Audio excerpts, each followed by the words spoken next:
Hello friends, passion इस cricket show में आप सबका स्वागत है एज ऑलवेज। और कल से भारत और साउथ अफ्रीका के बीच पहला टेस्ट मैच हो रहा है मेरे घर के ग्राउंड में, मतलब मेरे शहर के ग्राउंड में, जो कि ईडन गार्डन्स है, because I am a Bengali.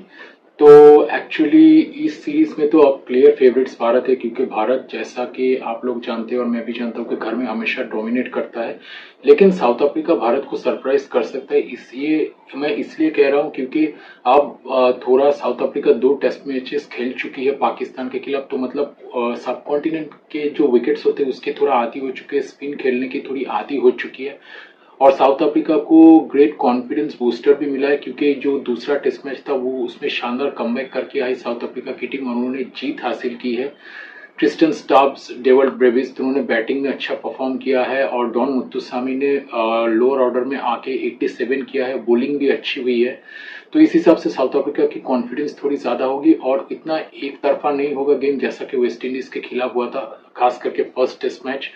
तो फाइट होगा, क्योंकि टेम्पा बाउमा एक अच्छी लीडर है। Tristan Stubbs, David Brevis, Coetzee और मतलब कगिसो रबाडा, एंगिडी अच्छे बॉलर्स भी है साउथ अफ्रीका के पास। So this is a good team.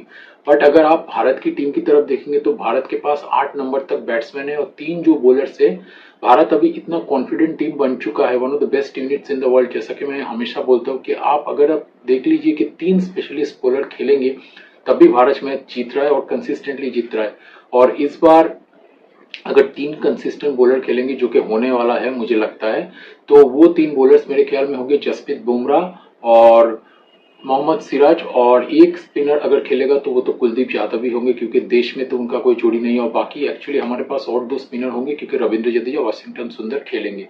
तो अगर हम भारत की लाइनअप की तरफ देखते हैं तो ऑब्वियसली ओपनिंग में लोकेश राहुल और यशस्वी जायसवाल। इसके बाद 3 नंबर पे साई सुदर्शन, उनको भी मौका दिया जा रहा है कंसिस्टेंटली। उन्होंने वेस्ट इंडीज के खिलाफ बड़े स्कोर्स भी किए हैं, 100 नहीं हुए लेकिन उन्होंने 87 किया था एक गेम में, सो विच वॉज गुड। तो इन्हें कंसिस्टेंटली मौके मिल रहे हैं, लेकिन दूसरे प्लेयर्स को भी मौके देने चाहिए मेरे ख्याल में। 4 नंबर पे शुभमन गिल, कोई सवाल ही पैदा नहीं होता, he is the captain and in form batsman. शतक किया वेस्ट इंडीज के खिलाफ दूसरे टेस्ट मैच में, so obviously obvious choice. 5 number पे ऋषभ पंत फिट है तो ऋषभ पंत। 6 नंबर पे आएंगे Ravindra Jadeja, brilliant from again against West Indies और विकेट भी लिए है। तो मतलब ऑलराउंडर ये अगर है तो आपके पास एक स्पिन बॉलर भी है। हमारे ऑलराउंडर से हमारी टीम को इनविंसिबल बना रहा है मेरे ख्याल में, जो कि T20s में भी है और यहाँ पे लंबे फॉर्मेट में भी है। इसके बाद 6 नंबर पे रविंद्र जडेजा के बाद 7 नंबर पे Nitish Reddy, again another allrounder. बहुत अच्छी टेक्निक है नीतीश रेड्डी के पास और बहुत अच्छी डिफेंस है टेस्ट क्रिकेट में। लॉन्गर फॉर्मेट के लिए ऑल फॉर्मेट प्लेयर ये होंगे, क्योंकि सिचुएशन के हिसाब से अपने गेम को अच्छा ढालते हैं। बिल्कुल वही काम करते हैं वाशिंगटन सुंदर भी। Nitish Reddy medium pace bowling भी कर लेते हैं और इंपॉर्टेंट विकेट्स भी निकालते हैं और उनकी बॉलिंग इंप्रूव हो रही है, जो कि अगेन एक एडेड पॉइंट है।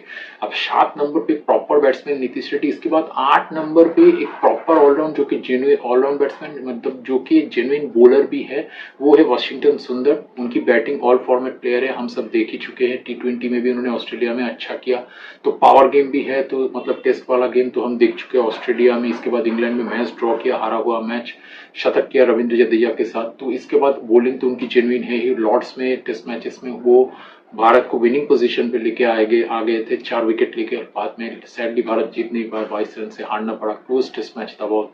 तो अगर 8 नंबर तक आपके पास बल्लेबाजी है और उनमें से 3 प्लेयर्स ऐसे हैं, 3 ऑलराउंडर्स है, तो आपके पास 3 बॉलर्स भी है। नीतीश रेड्डी को मैं फिर भी 40% 50% बॉलर पकड़ता हूँ, लेकिन फिर भी बॉलिंग कर लेते हैं और अच्छा खासा कर लेते हैं। उन्होंने इंग्लैंड में जैक रोले वगैरह को भी आउट किया था, डकेट को आउट किया था। तो जो बॉलर ओपनर्स का विकेट ले सकते हैं उनके देश में, तो उससे तो बॉलिंग आती है। तो मतलब मीडियम पेस बॉलिंग उनकी अच्छी होती जा रही है, बेहतर होती जा रही है दिन ब दिन, क्योंकि उनको बॉलिंग में एक्सपोजर दिया जा रहा है। अब इसके बाद अगर 3 बॉलर्स हैं, जैसे कि मैं ऑलरेडी एक बार बोल चुका हूँ, तो मेरा लाइनअप होगा ये: जसप्रीत बुमराह, इसके बाद मोहम्मद सिराज और इसके बाद कुलदीप यादव। जसप्रीत बुमराह किसी भी कंडीशंस में विकेट निकाल सकते हैं। उनका फिटनेस बस एक थोड़ा कंसर्न रहता है सबको, क्योंकि उनको थोड़ा ब्रेक लेके खेलना पड़ता है। लेकिन फर्स्ट टेस्ट मैच में obviously I think he will be available और सिराज तो खेलेंगे ही, मतलब इनफॉर्म बॉलर। बस जब बुमराह खेलते तो उनका रोल थोड़ा चेंज हो जाता है, वो बैकअप बॉलर बन जाते हैं, वो कंटेन बॉलर बन जाते हैं, वो रन रोक के रखते हैं, दबाव बना के रखते हैं। जब बुमराह जाते हैं तो वो उस दबाव का फायदा उठाते हैं, बैट्समैन स्ट्रोक्स खेलने जाते हैं बुमराह के बॉलिंग में और वो विकेट लेते हैं। तो ये एक स्ट्रैटेजी भी ऐसा कि ये नहीं है कि मतलब बुमराह अगर बैट्समैन अटैक नहीं करेंगे तो विकेट नहीं लेंगे, क्योंकि उनकी एबिलिटी एक दूसरे लेवल में अब पहुंच चुकी है। लेकिन ये एक स्ट्रैटेजी होता है, तो मतलब टीम की अटैकिंग स्ट्रैटेजी कि एक कंटेनमेंट बॉलर होगा, एक अटैकिंग बॉलर होगा, और सिराज जब बुमराह नहीं होते तो अपने रोल स्विच करते हो, वो attacking wicket taking main bowler leader of the attack बन जाते हैं ऑब्वियसली। अब इसके बाद कुलदीप यादव, उन्होंने ऑस्ट्रेलिया में अच्छा किया है, और मतलब देश में तो obviously he is the number 1 spinner at the moment. उसके उनका वो अगर होंगे तो चौथे दिन के बाद मतलब साउथ अफ्रीका के लिए बहुत सारी मुश्किलातें पैदा होंगी। अब ये होगा, मतलब हम देखेंगे थोड़ा कि क्या हो सकता है। टेस्ट मैच जीतने का एक सिंपल टेम्पलेट है, आप फर्स्ट इनिंग्स में अच्छा कीजिए। एज ए फैन ये मेरा ओपिनियन है ऑब्वियसली। तो मतलब अगर भारत टॉस जीतती है तो कम से कम 500 रन बनाइए और साउथ अफ्रीका पर दबाव डालिए, और मतलब उन्हें 300 350 तक भी अगर आप ऑल आउट कर देते, जो कि आराम से भारत की टीम कर लेगी, तो 150 रन की लीड। अगर आप 200 रन बनाते तो साउथ अफ्रीका को फोर्थ इनिंग्स में 350 रन बनाने पड़ेंगे।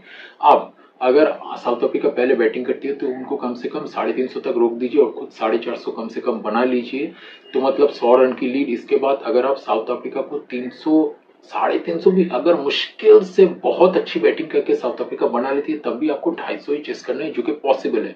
लेकिन ऐसा कर नहीं पाएगी, साउथ अफ्रीका के पास इतना अच्छा एक्सपीरियंस नहीं है उस टीम के पास कि भारत में थर्ड डे फोर्थ डे में बैटिंग करके सेकेंड इनिंग्स में 300 रन का आंकड़ा पार करे। तो मतलब अगर हम देख रहे हैं क्लियरली, मतलब यहाँ मुझे क्लियरली दिख रहा है कम से कम कि अगर भारत की फर्स्ट इनिंग्स अच्छी हुई, चाहे पहले बल्लेबाजी आए या फिर दूसरा बल्लेबाजी आए, मतलब सेकंड बल्लेबाजी आए, तो भारत मैच जीतेगा। लेकिन मेरे ख्याल में साउथ अफ्रीका फाइट जरूर करेगा। Match is in favour of India 80-20 I think. तो मतलब साउथ अफ्रीका थोड़ा फाइट करेगा, और साउथ अफ्रीका भारत को केयरफुल रहना चाहिए, क्योंकि साउथ अफ्रीका ने पाकिस्तान में सरप्राइज कर दिया। और तो मतलब साउथ अफ्रीका कुछ अच्छा भी कर सकती है, कुछ सरप्राइज भी कर सकती है। साउथ अफ्रीका की प्रिपरेशन अच्छी है, क्योंकि उन्हें मैच प्रिपरेशन भी मिला है। इसके पहले उन्होंने सब कॉन्टिनेंट पिच में कम से कम पाकिस्तान में खेला तो है 2 टेस्ट मैचेस, तो इस हिसाब से प्रिपरेशन बहुत अच्छी है। लेकिन भारत को घबराने की कोई सवाल ही पैदा नहीं होता, क्योंकि भारत की टीम ये टेस्ट सीरीज भी जीतेगी। अब 1-0 होगा, 1-1 होगा, या 1-0 होगा या फिर 2-0 होगा, ये डिपेंड करता है कि साउथ अफ्रीका कितना अच्छा परफॉर्म करेगी। Hopefully India will win 2-0, so let's see what happens.